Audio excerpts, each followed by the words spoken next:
Hello, and welcome to I Remember When, sponsored by the Gresham Historical Society. I'm Gwenda McCall. Tonight's guest grew up in Gresham, the eldest of 10 children. Her dad came from Germany in the year 1906 and created a $1 million business right here in Gresham. I'd like you to meet Ruth Olbrich Lang. Ruth, thanks for joining us this evening. Nice to be here, Gwenda. I never realized that the production of bricks were so fascinating until we started visiting before the show. Go ahead and tell our audience where what the name of your father's business was and where it is.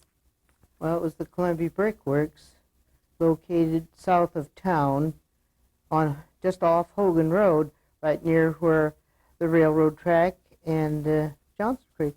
Oh, and to the left of that.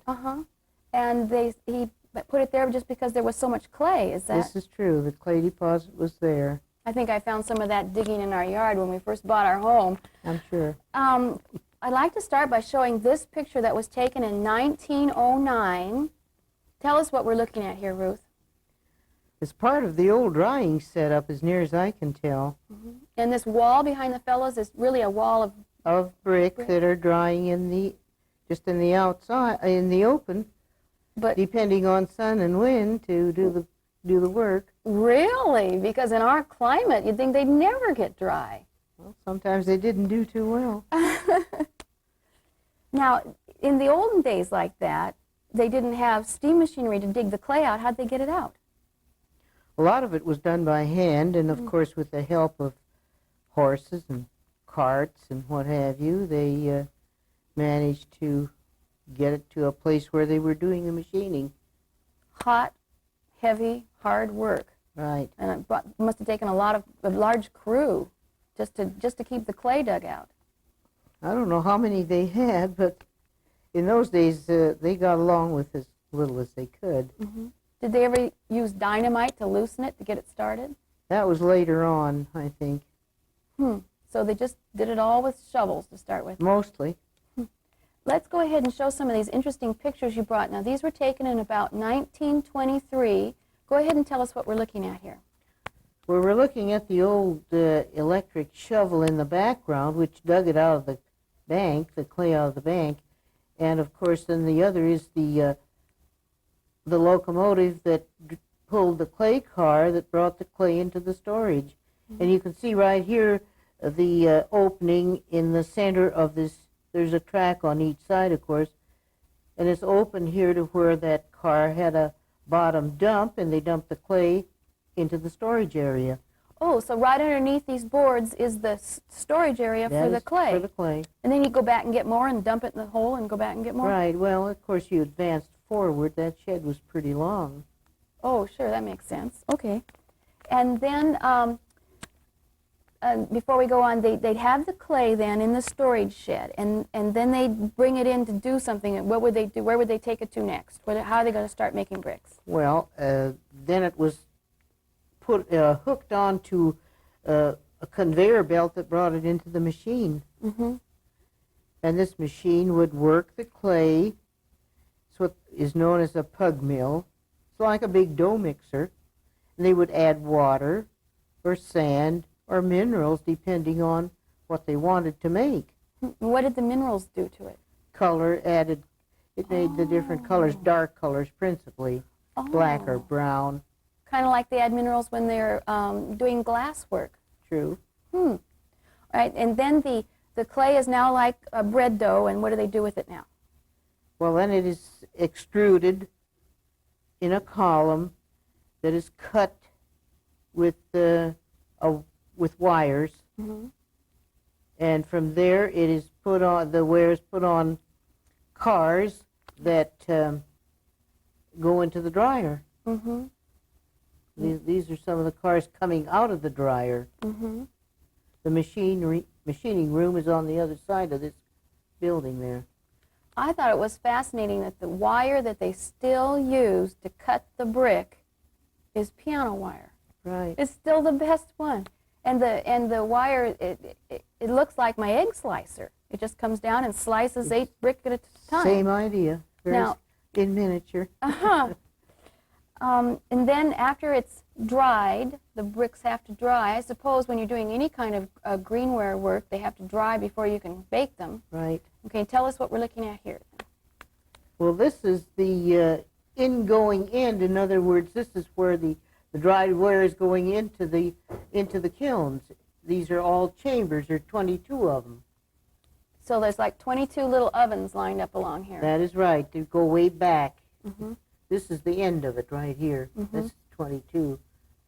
And I don't think it was 22 at the time that my dad was standing there. It's a cute picture of I him. think they added 2 chambers. There were 20. Mm-hmm. Then they added 2 and made it 22. Mm-hmm.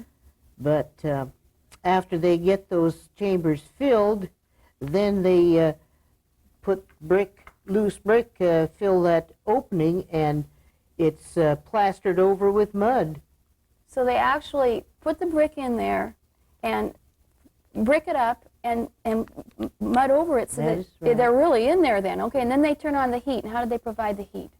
Well, the heat is started in the first chamber, of course. That's where they start the fire. And the firing is done up on top here. There are holes, and there are caps, a series of these for each chamber. What was the fuel? Coal. Coal. Yes. They take a lot of coal. How much a day do you think they used? Oh, good many ton, probably about 6 ton. Wow. Do we have coal in Oregon? I think we do, but it isn't the quality that was suitable for us. Oh, so where did your dad get the coal then? I think most of it came from Wyoming.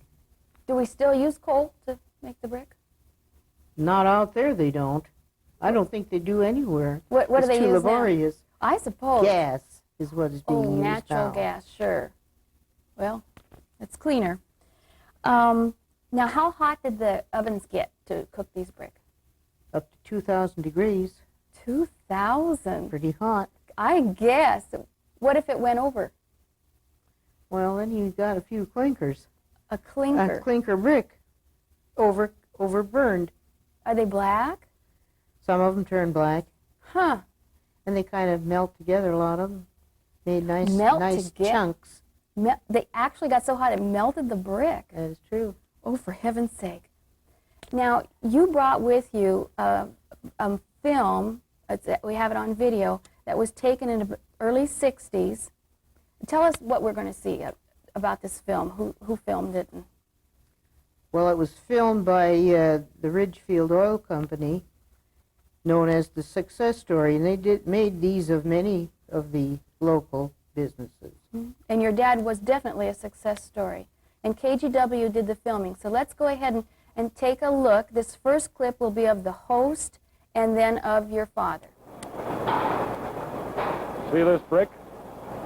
Oh, actually, I'm not a Superman, nor is this brick behaving mysteriously. This is a perfectly normal, wet brick. And tonight, our television cameras are visiting live and direct a pioneer brickmaker here in the Pacific Northwest. Now, the founder and president of Columbia Brickworks, Mr. Franz Sr. Mr. Olbrich, you must have been pretty much out in the woods here when you first started back in 1906, weren't you? Entirely surrounded, I would say. How did you start making brick initially? Well, we made it in the most primitive way. Bricks was made, and they looked from a distance like they do now. But it was just, made... Clay was entirely unprocessed at that time, wasn't it? Yes, it wasn't. The clay wasn't ground at all. They took the big chunks in there, and one time they had a big rock that's 3 times as big as my hat, and the man didn't notice until they went down and all the machine went. Thanks very much for introducing. They bleeped that. Yeah, they cut something out. Now, this film really is a historical piece because they don't make bricks like this anymore. This is true, they don't. Yeah, so that's really interesting. Now, we have another picture here that was taken in the early 20s, and boy, can you tell by that car on the far right. Tell us what we're looking at here. Well, that's the Columbia Brick sales office in Portland. Oh, so they made the bricks out here in Gresham, but they did the selling in Portland. Do you remember the location? It was 1320 Southeast Water. It's now under the east ramp of the Morrison Bridge, I believe. Is that right? About how many brick did the plant put out a day or a week, or do you know? It was something like 25,000, I think. What about the prices, since we're looking at the sales office? Oh, they varied tremendously. Well, how about during the Depression and before the Depression? Oh, probably a little over a cent, cent and 3/4 or something like that. And then after World War II?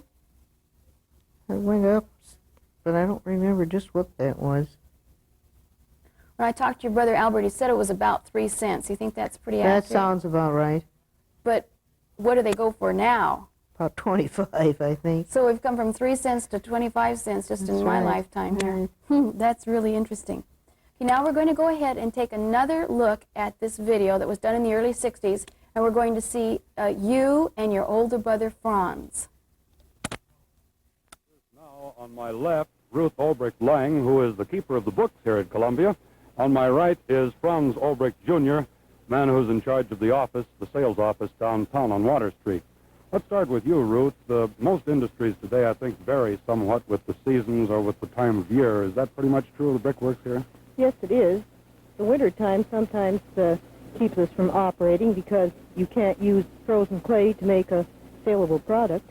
But imagine the seasons in which the bricklayers can't work also affect your business. That's very true. What about pricing of brick, Franz? Have the prices of brick gone up in proportion to the rest of the economy through the years? Well, Bill, they really haven't. The brick prices have remained more or less stable. I suppose that the demand for brick has also remained reasonably stable through the years, right? Yes, it is. How about the use of brick? Has its uses or have its uses changed materially through the years? That is one thing that has changed considerably over a period of years. Where formerly brick were used for mass wall construction, buildings 4, 8, and 12-inch thick walls. Brick nowadays are used for decorative beauty on the fronts of houses, planters, flower boxes, walks, and garden walls, and such like. With some of today's modern architecture, they've put brick to some magnificent uses, I've seen for sure. It's been a real pleasure talking to you folks. We've enjoyed it very much. Thank you. Very much. That was really interesting what Franz said about they used the brick for the foundation construction. This must have been before steel? Well, before so much cement block business, too. Oh. You see, now a lot of the backing is done with cement block.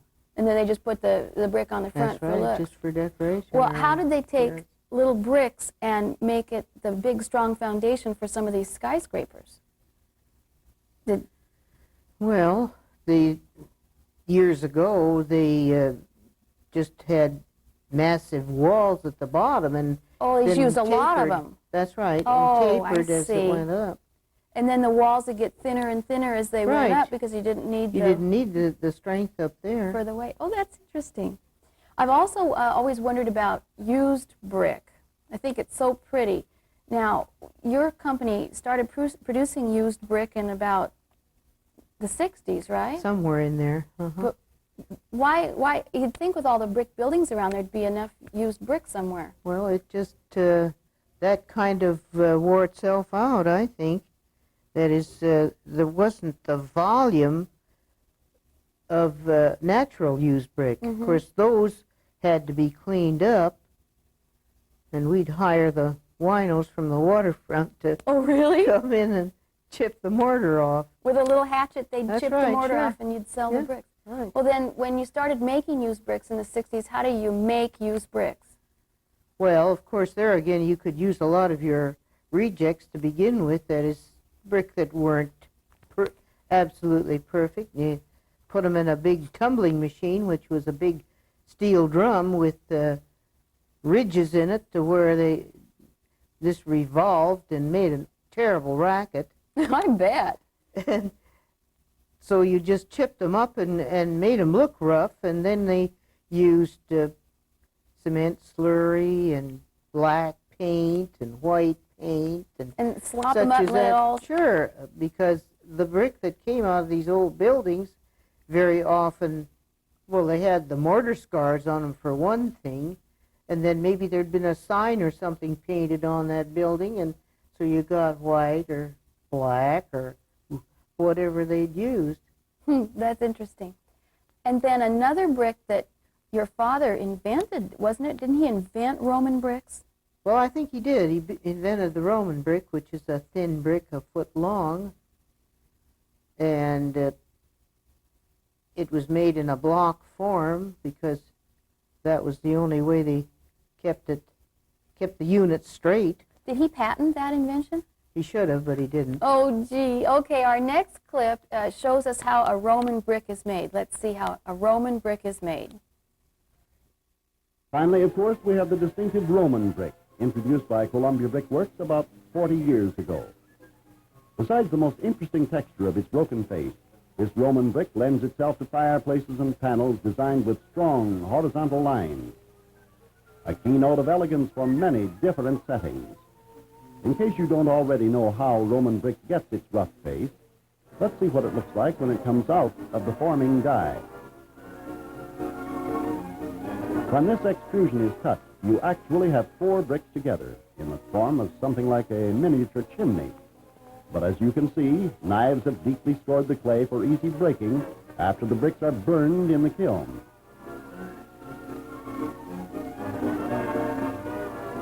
Now you see how the bricks break apart, and you get the rough surface in the center of each face. A few examples that we have given, of course, don't begin to cover all the different kinds of bricks. A keynote of elegance for many different settings. So now we know how Roman brick is made. And you brought this really interesting photograph of the outside of a home, but it's inside a building. Tell us what we have here. Well, this is a home that was built for a show, and it's, I think, way up on the 16th floor of Meier Frank's. Inside Meier Frank? Mm-hmm. And the brick front is all mortared in, and it looks like it's all decorated inside. Well, it's a complete house, furnished. For heaven's sake. Is it some kind of a sales thing? People walk through and then want to buy That's the right. furniture? Well, they used to have these home shows, and I think this was part of that sort of a project. That's interesting. Imagine building a whole house. You can even see the hardwood floor leading up to it. Now, you really did have a family business. You worked at the brick plant, and then your 4 younger brothers that came after you, they worked out there too. 2 of them worked there, and 2 of them were at the sales office in town. Sure. Okay. And what kind of a boss was your dad? Well, he was a good boss. He was respected by his workers. Good. Did he take many vacations? Indeed not. He didn't have time for vacations. We didn't hear about vacations out there until many years down the road. And did he have a good head for business? He must have, to have turned this wilderness into $1 million business. He certainly did. And when it came to math, he couldn't beat that man. For heaven's sake. Now, let's go back and talk some more about your family. Growing up in a household of 10 children must have been very interesting. Now, tell us how your dad got here from Germany, how the story goes of how he arrived here. Well, I think he came, he was a farm boy to begin with from East Germany. And he came here in 1906. And he came over on a ship, landed at Ellis Island, I think, the way most of them did.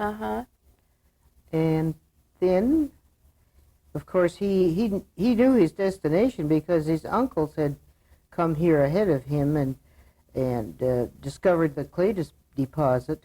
And then it was just a matter of getting to work and working hard and staying with it.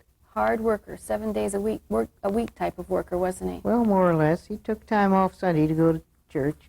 Oh, like a good Christian. How did he get 10 kids to church on Sunday? Well, it wasn't so difficult. At least it didn't seem like it at the time. Did you walk? Well, no, of course not. We had a big car. Big Peerless, and it held all of us, believe it or not. Really? What would a car like that cost? We're talking about the 20s, right? Well, I'm not sure what it would cost today, but in those days I think it cost about $3,500. Isn't that something? And then, how did he meet your mom? Well, that's something that isn't real clear to me. I think it was something that happened in the old country, and I never did get the full picture on that. So she came over from Germany too? Yes, in What year? 1913. 1930. You were born in 1914, Yes. and every 20 months after that she had another baby, I think. Not quite. Not quite, huh? Why do you think your parents wanted such a big family? Do you know? Well, I think it was something that my dad wanted to start his own empire in the, Oh, bless his heart. in these newly found country. That makes sense.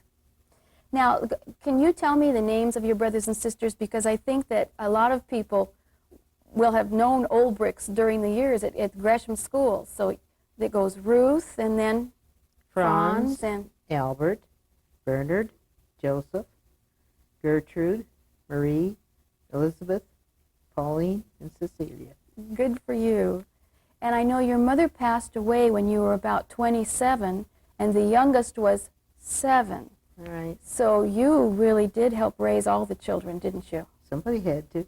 Yeah. Plus work at the brick mill, and then come home and run a big house and take care of all those kids. Took a bit of doing, but you know, when you're young, you have all that energy. I suppose. Now, I heard from your brother Albert that your family made their own beer and wine. Oh, yes. Is that true? Oh, sure. How do you make beer? I don't know how to make beer. Well, quite a process. I can't remember it very well myself, except that you started out by, I think, cooking some hops and adding some malt syrup and corn sugar. Huh. And did the whole family? And yeast, Oh, of sure, course. yeast. Then the whole family? Yeah, I made a 5-gallon batch usually. Mm-hmm. You had it in a crock and until it started working, and it threw off. You had to keep skimming that junk off the top, whatever that is. That foamy stuff. Yes.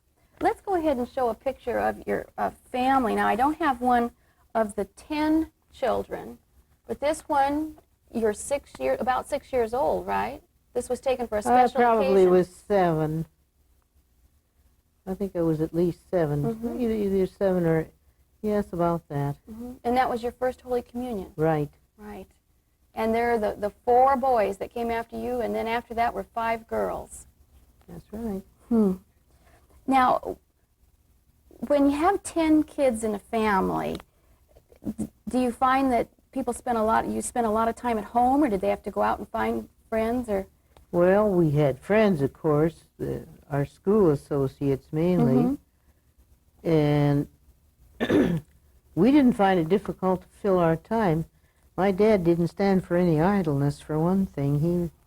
He kept you busy, whether it was something important or whether he just figured it filled your time and you were busy. Yeah. Was he pretty strict? He was, but not excessively. Was he as strict with you as he was with number 10? I don't think so. I think his energy was tapering off by the time the 10th one came along, and I think she had it a bit easier than the rest of us, but you'd never get her to admit that. Now, all of your brothers were altar boys at St. Henry's Catholic Church. Right. On First Street, where it still is. True. And when I visited with your brother Albert, he said that he felt that he married and buried everybody in town. And then he also made the comment that he saw so many grooms cry at the wedding that he thought that for a long time he better not get married because it must not be a very good thing. Imagine a little boy thinking that. Let's look at your home that your father built for your family on Southeast Roberts Street. And the address is what? 451 South Roberts. And it's a gorgeous home. I drive by it about 6 times a day to get to my house, and it's painted brown now. Has it always been? It's always been brown and Always white. been brown. And I'm sure that our audience has probably noticed it too and wondered what that lovely home, but that's the history, is that your family grew up in this home. That's right. It was really built by a doctor. Dr. Bittner built the house and was going to have his practice there. But his wife was ill, So he sold the place and moved to California for her health. Mm-hmm. And we have another picture that was taken on the same day of your family out in the front yard. That's right. Well, I don't know whether it was the same day or not. Well, I matched the clothing. It's the But same. It has to be is the it? same day. Yeah, okay. Because they're all matching up. Yeah, I think you're right. We don't have any pictures of your mom and dad with all 10 children. They're somewhere No. else in the family, huh? Must be. Now, when you had all the kids playing in the house, did it get pretty noisy? Sometimes it did.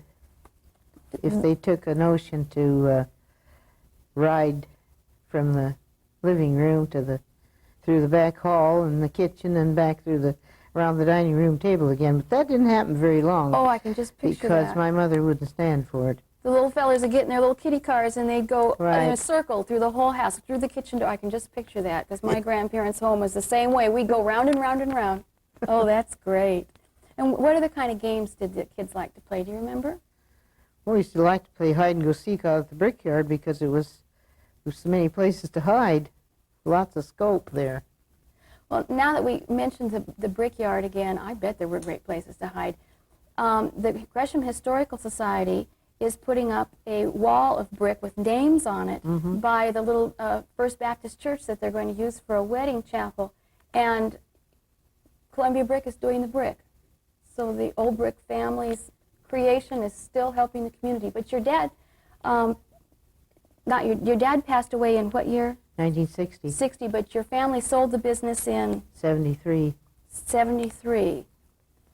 But the Columbia Brick Factory is still producing brick for this community. Yes, an entirely new unit, manufacturing unit. All modern and different. Right. Oh, Ruth, I have really enjoyed your visit. I've learned a lot, I know, and I appreciate you coming down and joining us. Thank you. Thank you so much. And thank you for joining us on I Remember When. I'm Gwenda McCall. Good night.